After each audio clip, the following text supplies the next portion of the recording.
سيقولون ثلاثة رابعهم كلبهم ويقولون خمسة سادسهم كلبهم رجما بالغيب ويقولون سبعة وثامنهم كلبهم قل ربي أعلم بعدتهم ما يعلمهم إلا قليل فلا تمار فيهم إلا مراء ظاهرا ولا تستفت فيهم منهم أحدا.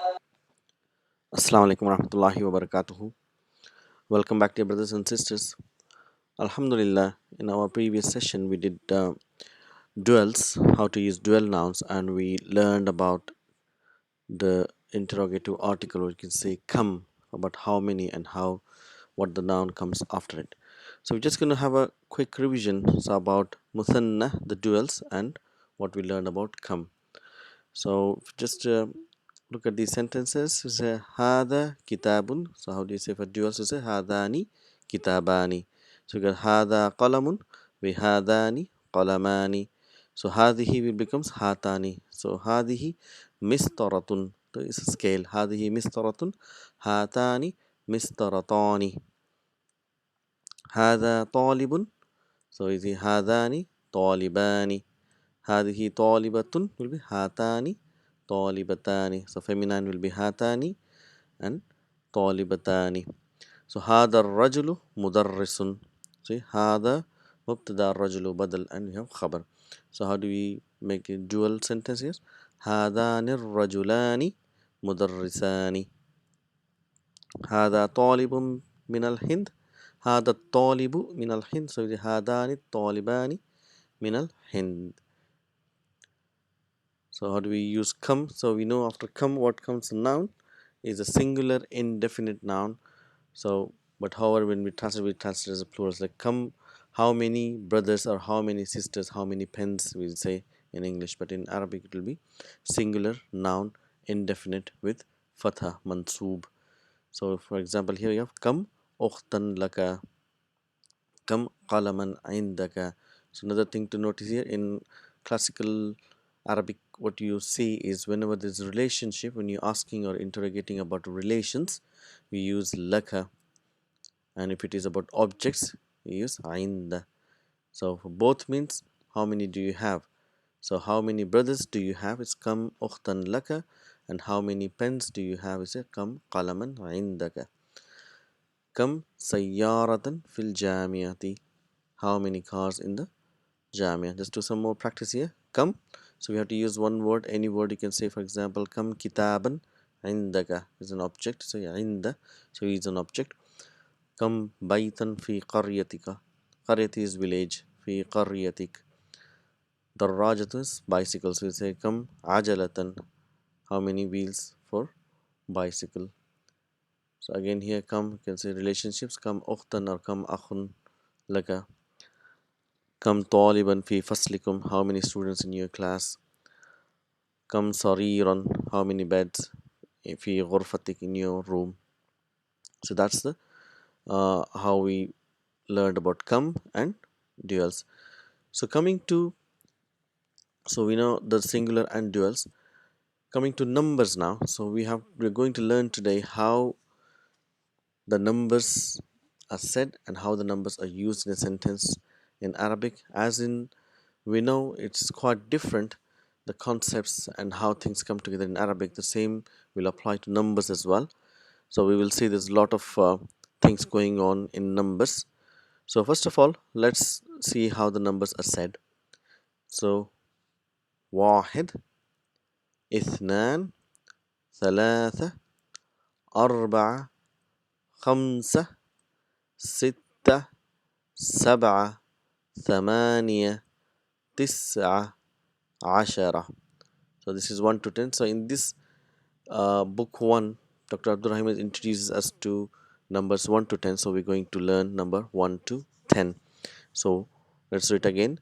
It's واحد is 1, اثنان is 2, ثلاثة is 3, arba'atu is 4, khamsatu is 5, sittatu is 6, sab'atu is 7, thamaniyatun is 8, tis'atun is 9, asharatun is 10. So how do we use this in sentences? So this is where things are slightly different, so we need to understand. So if you want to say I have one brother, so when we use number one in a sentence, so just see how we use it. So we say li akhun wahidun. So li akhun wahidun. So wahid is number one. So this number one, it always comes as a na'at. So when we translate, literal translation will be I have brother one, but we know when the naat comes, we have to translate naat first. So I have one brother is li akhun wahidun. So it's naat man'ut relationship. So we can say indi kitabun wahidun. So I have one book. So the one comes after the man'ut kitabun wahidun. So we don't say indi wahidun kitabun. We don't say li wahidun akhun. It will be wrong. So li akhun wahidun li kitabun. عندي كتاب واحد. Same thing with number 2. So for example, we say عندي قلمان اثنان.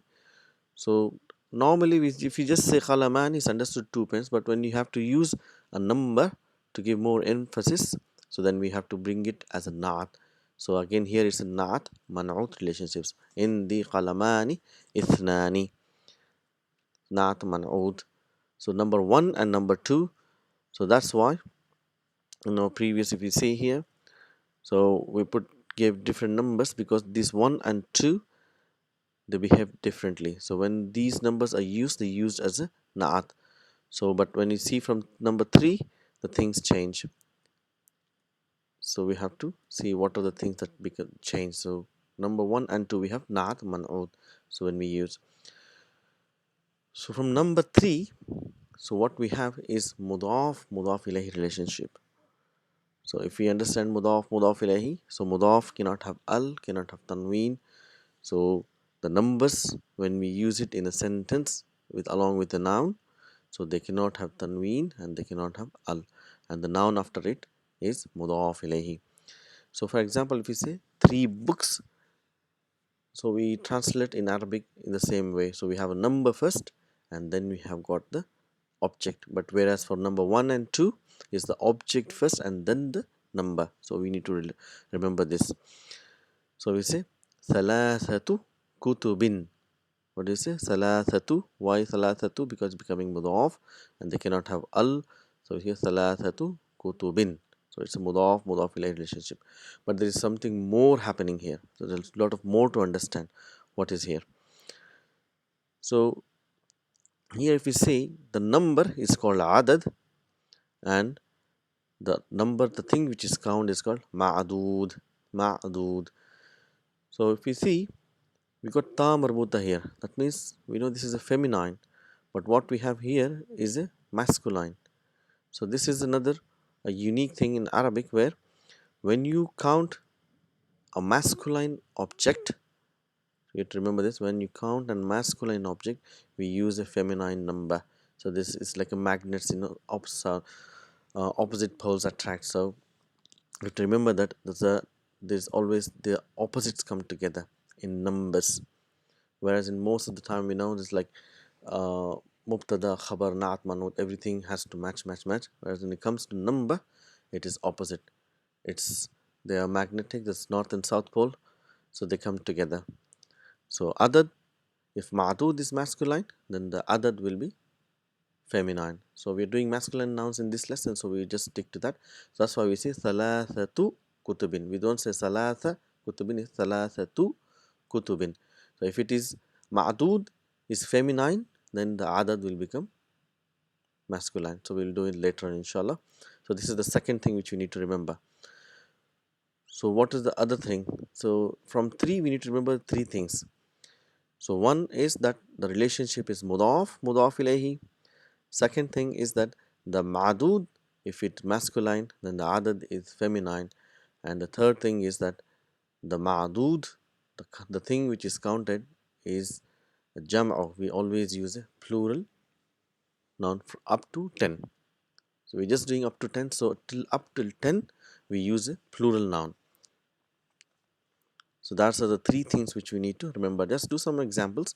ثلاثة كتب, أربعة كتب, خمسة كتب, ستة كتب, سبعة كتب, 7 books, ثمانية كتب, 8 books, تسعة كتب, 9 books, عشرة كتب, 10 books. Let's do one more example just to get more used to this. So if you want to say 3 pens, so we use a plural noun. See, aqlamin. So we know qalamun is aqlamin. So it's because why it is kasra, because it is mudaf ilayhi. So what about mudaf? So we have learned before that mudaf, it can have damma, it can have fatha, it can have kasra depending what comes before it. The same thing applies here. So mudaf cannot have al, cannot have tanween, but it can have fatha, damma, kasra depending what comes before it. So if you want to say 3 pens, 4 pens is arba'atu aqlamin, khamsatu aqlamin, sittatu aqlamin, sab'atu aqlamin, thamaniyatu aqlamin, tis'atu aqlamin, asharatu aqlamin.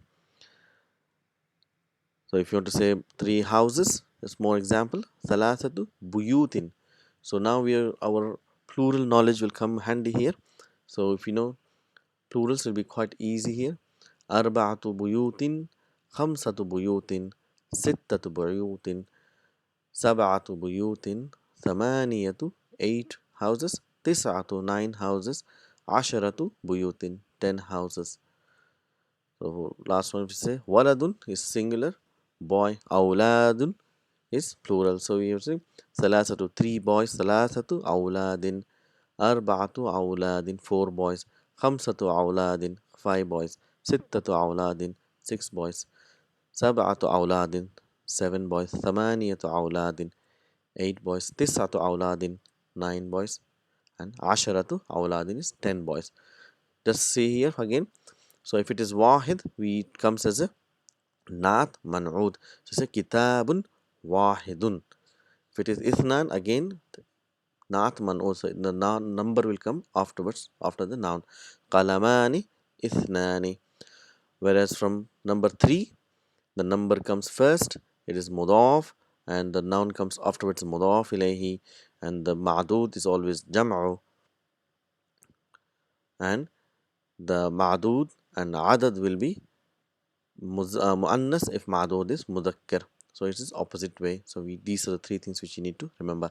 So salasatu kutubin, arba'atu rijalin, khamsatu awladin, sittatu riyalatin, 6 riyals, sab'atu abwabin, 7 doors, thamaniyatu qisasin, 8 stories, tis'atu ikhwatin, ikhwatin is plural for akhun, so 9 brothers, ashratu qurushin, qurush means loans, so 10 loans.